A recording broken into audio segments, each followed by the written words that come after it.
Chapter 5, Problem 18. A bag of cement of weight 325 newtons hangs from 3 wires as suggested in figure P518. 2 of the wires make angles theta 1 equals to 60 degrees and theta 2 equals to 25 degrees with the horizontal.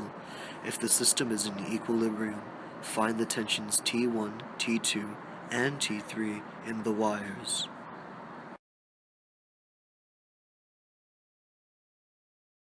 What we're given is force of gravity, which is 325 newtons, theta 1, which is 60 degrees, and theta 2, which is 25 degrees. What we're trying to find in this problem is T1, T2, and T3, tensions 1, tensions 2, and tensions 3.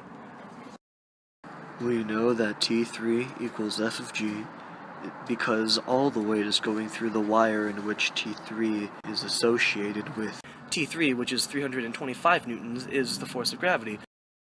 T1 sine theta is the vertical component of the forces exerted onto wire 1, and T2 sine theta 2 is the vertical component of the forces exerted on wire 2. Therefore, T1 sine theta 1 plus T2 sine theta 2 equals F of G.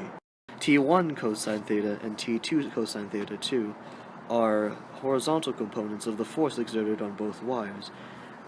As stated in the problem, the system is in equilibrium. Therefore, the horizontal components are equal to each other because the object is not swinging from side to side. Therefore, T1 cosine theta 1 is equal to T2 cosine theta 2. Then for equation 2, we solve for T2 by dividing both sides by cosine theta 2 in order to plug T2 into the first equation, equation 1, in terms of T1. Then we plug that into equation 1, making equation 1 now T1 sine theta 1 plus T1 cosine theta 1 over cosine theta 2 multiplied by sine theta 2 equals F of G. Next, we factor out T1.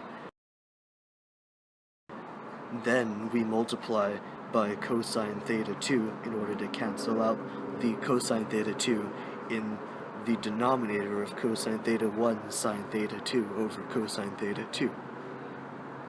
Then we divide F of G cosine theta 2 by sine theta 1 cosine theta 2 plus cosine theta 1 sine theta 2, making T1 equal to FG cosine theta 2 over sine theta 1 cosine theta 2 plus cosine theta 1 sine theta 2.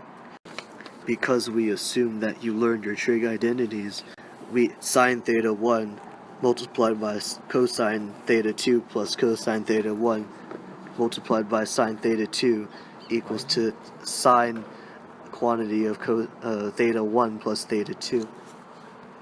Now we have the fun part. The givens. Remember the givens?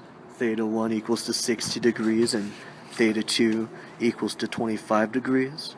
Well, we plug that in, so we get F of G cosine 25 degrees over sine 85 degrees. Why is it 85 degrees, you ask? Well, it's 60 degrees plus 25 degrees. Addition. Addition, boys and girls, addition. So then F of G we already know, so it's 325 newtons multiplied by cosine 25 degrees over sine of 85 degrees equals to 296 newtons. Now we go back to the very beginning. T1 cosine theta 1 equals to T2 cosine theta 2, and then we solve for T2 using that equation, which would be T2 equals to T1 multiplied by the quantity of cosine theta 1 over cosine theta 2, and we get 296 newtons, which is tension 1, multiplied by the quantity of cosine 60 degrees over cosine 25 degrees equals to 163 newtons.